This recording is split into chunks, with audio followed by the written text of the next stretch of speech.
In this video, I'm going to be giving you my review of the Wilson RF01 Pro. Now, the Wilson RF line, when these rackets released, there was a lot of talk about them. There was a lot of hype for them. So now it's time to see if the rackets actually lived up to it and what they're actually going to do. So I'll walk you through quite a bit of the specs that are going on with the racket so you know what we're looking at.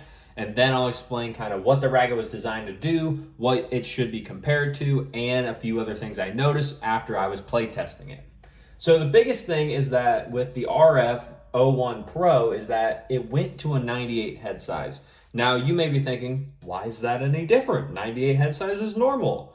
The thing is, when you look at the rackets that Roger Federer himself either played with or endorsed, they were almost always 97 square inch head sizes if you look at the recent ones, and anything before that was 90 or below. So the fact that Roger would have moved to a 98 head size, because this is the racket he would have used had he continued his career rather than retiring when he did, it makes it a little bit more interesting to figure out why Roger actually wanted to go up in head size. One of the reasons is that with the ever-evolving game of tennis and how much more spin and how much more of a baseline battle the game has become from when Roger was first coming up in his big heyday of serve and volley and everything, he wanted to make a racket that was a little bit more helpful for him and his specific style of game, which was more of an all-around court player, so he could still go to the net, he could still do anything he wanted from the baseline, and just work well anywhere on the court. And that's why a 98 head size he felt would be a little bit better for him, as well as just a little bit more playable for, since he knew that this would be coming to market and all of us mortal players would get the chance to play with it too. So one thing that did stay consistent, especially if you compare it to the old RF 97, is that the 16 by 19 string pattern, this did stay similar. This is still here. One thing I specifically noticed about this 16 by 19 string pattern though, is that if you look in the middle of it, if you ever get the chance to have this racket with you, the middle of the actual string bed, where right in the middle where you would say the sweet spot is, the strings are a lot closer together. Now, what this usually does is that it helps the player and the racket to just give you a little bit more control because the strings have a little bit less room to move around in while you're in that sweet spot area. But as soon as you start moving away from that middle ground, the area gets a lot bigger and a lot more area for the strings to move around in. So you're still having a good or a better shot than you would if you looked at the previous RF version or just any other regular 16 by 19 pattern where the strings are all evenly spaced out for the entire time. So that was something I noticed that was very interesting, especially coming off of this racket and comparing it to the old rackets that were in this style. Next up is going to be the weight of the racket. This is going to be quite an interesting weight, but again, this is close to the Roger weight or what Roger would have been playing with. Now, for granted, he probably even had even more lead tape on this thing, so the weight was even more than what it says on the racket, but this is what we're going with because that's what the racket says. So, the racket, unstrung, you're looking at about 11.3 ounces or right at 320 grams unstrung. And then you move up once you put the string inside of it to about 11.9 ounces, almost 12, and about 335 to 340 grams strung, depending on what the string you use, as well as the type of machine you're using to actually just test the weight of the racket. Some machines are calibrated differently, so you may get different readings, but it's probably going to be within that range as long as you're within the correct spec. Sometimes the companies are not the best at speccing out their rackets when they release them, so just be mindful of that. If you are trying one or if you ever do purchase one, you're trying to get an exact copy, see if you have the option to get your racket specced out and see if the company that you're going to buy through has a matching service to where that they can actually just get you another one that's either similar or very close to that. So with these two facts right here, the actual weight of the racket, again, comparing to the old one, and the reason I keep doing this is because this is what Wilson really wants people to just kind of like compare this racket to and actually to understand what the big differences and what the big changes are. The old RF 97s. These things were very heavy, which is what Roger wanted at the time. And now this new version, it is a lighter weight version, so it's more maneuverable. It's a little bit easier for almost any player to use, and it's just easier to use overall than his old RF lines were, when those were 12 ounces unstrung or 12.6 ounces strung. So doing the math, I don't know what that is in grams off the top of my head, but around 335 to 340 grams unstrung, and then add more weight to it with the string in it. So this racket, especially having that much weight to it, it is going to be a little bit harder for most people to use. If you're not used to that big of a weight difference, or you're not used to that much weight in general, especially compared to your current racket, then that means that this racket may not necessarily be for you. But if you're someone that has used heavier rackets before, which a lot of older rackets tend to be on the heavier side, depending on which ones you look at and what version you have, that's where you may find that this works a little bit better for your specific style of play and your specific game. And then next up, after the weight, we'll go here down to the stiffness. Now, stiffness, again, this metric is can be a little bit skewed depending on the machine that you are getting the actual reading from. But I found that most people are saying between a 67, that's I think what I measured this one at when I had it actually tested for the stiffness. And then some people are getting 66. I've seen like one thing somewhere that said it was 62, but I don't know how that one came about. So like I said, quality control, not necessarily the best on every single racket from almost any company. So just be mindful about it. But nonetheless, 67, it's not going to be the most easy on the arm frame, but it is going to be a little bit more helpful with power compared to some other control rackets, which are usually a little bit more flexible so that they are a little bit easier on your arm. However, the Wilson RF01 Pro, if you look at it, and I kind of figured this out when I was looking at it for the first time, is that if you look right here in the actual throat of the racket, I know it's hard to see in the video, but I'll see if I can pull it up for you. If you look at it, do you see that dent right there? So something I thought was interesting about that specific dent is that there's really only one other racket in the Wilson lineup that actually has something like that in the throat. And weirdly enough, it's the Wilson Clash.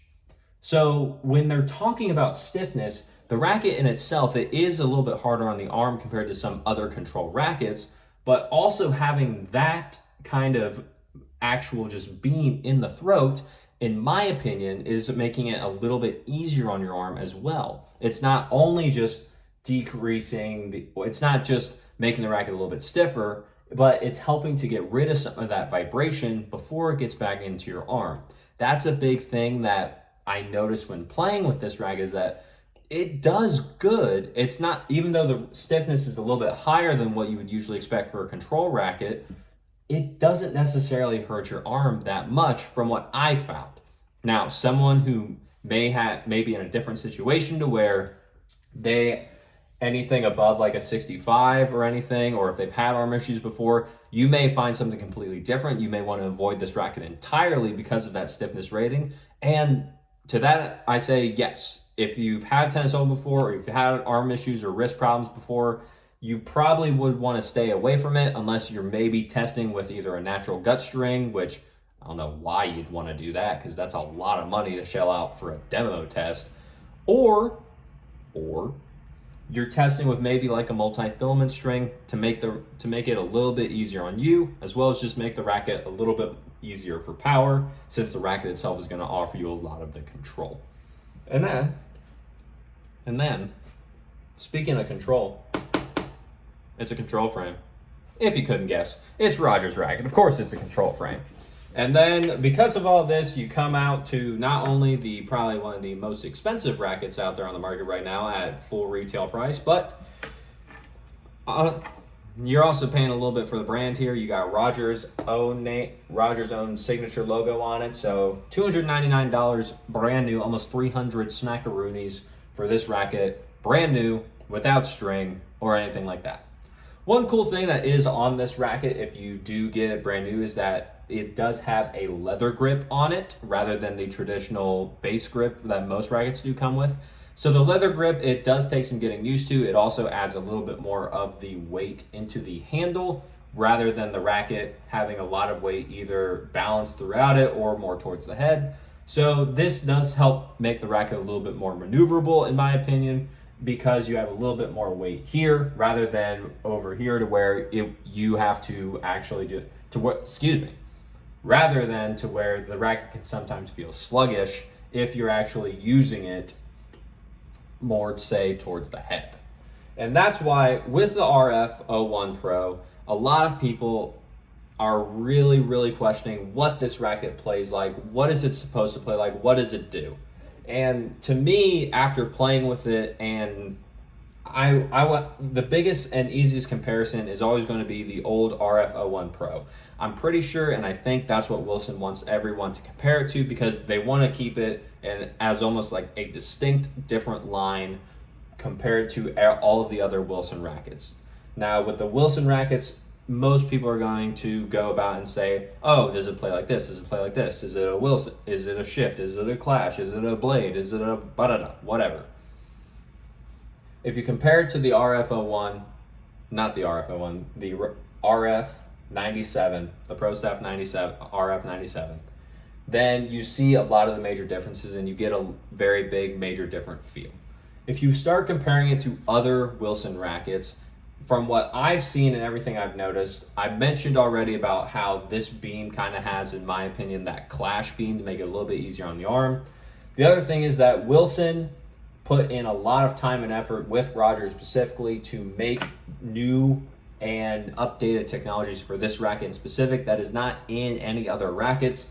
If you look at the grommets, they are designed to be a little bit more aerodynamic compared to even the blade grommets, even though they look a little bit more similar. And then you also have a little bit of a different feeling from the traditional Pro Staff line that is out there right now. Some people have even compared this racket to the Shift, the Wilson Shift, because of how much spin that they were able to create with it, even though it is a control frame. So you could say that this racket is kind of almost like a Frankenstein or an amalgamation of all the Wilson rackets combined into one. And that's why they're just trying to differentiate it so much, because they're not trying for this to replace the Pro Staff. It's not trying to replace the blade. It's trying to be its own thing. The one thing I will say is most people, if you actually look into it, or if you're going to ask someone, they're probably going to say that it plays similar to a Wilson blade with maybe a little bit more spin, or it'll play similar to a Pro Staff but be a little bit easier on the arm, depending on which version of the Pro Staff you look at. To give, I'd say, arguably the easiest comparison, you're probably looking at the regular Pro Staff 97, and that's where you have to be careful about which one you're comparing. But overall, the Wilson RF01 Pro, this thing is a beast of its own. I would say there were times where I was hitting with it that it did feel a little bit, I'll say, just hollow. And the reason I say that is because towards the later half of hitting with it, or just after I've been playing for a while, the one thing I noticed is that with this racket, there doesn't seem to be a lot of newer technology into it. Wilson kind of went back to some of their older technologies to where it wasn't necessarily being as helpful with just being a little bit more arm friendly. Like I mentioned with Stiffness, they have some things in there to make it a little bit arm friendlier, but not the same, but not everything like you'd see in much of the new rackets. You're usually getting a little bit more of an you're usually getting a little bit more of that traditional classic style feel that Roger loved and grew up with, because that's what he wanted. And that's where the RF01 Pro also separates itself, because it's not going to feel like most of anything that's out right now. It's almost bringing back the old style of frame to where they were a little bit stiffer, not necessarily going to have as much dampening to it. There's still some in there, but it's mainly designed to just get out there, be a good racket, help with control, and maybe not much else. The weight is going to help a little bit with power, as well as the 98 head size upgrade from a 97 previously. But besides that, the racket is its own thing. So I would say if you're used to this weight, it's definitely something worth a demo, especially if you love Roger or anything. And I've known some people to just go out and just buy the racket because it's Roger's racket, and they're like, I love Roger, I'm gonna get the racket. I'm just like, try it first. It's not what it's different. So be sure to demo if you are thinking about it. These rackets, if you get the racket and you play with it and then you don't like it, you can't return it. Now, with it being Roger's racket and it's still relatively new, you might be able to sell it, I'll say secondhand, pretty easy. But at the same time, to me, it's a little bit of a waste of money when you can just demo it if you have the ability to, see how it plays, and go from there to see if it A, works for your game, B, hurts your arm or not, or C, is actually worth your time. So, with that being said, if you like the video, leave a like on it. Comment down below any more questions you have about the RF01 Pro, or if you have played with it, comment your thoughts. I'd love to know what you think about the racket as well. And subscribe to the channel so that we can grow this channel, get the information out there from the people that have it to the people that need it. There's a lot of tennis misinformation in the tennis community, so I took it upon myself to make this channel so that we can get rid of that. And like I said, get the information out there from the people that have it to the people that need it. So, with that being said, as always, take care.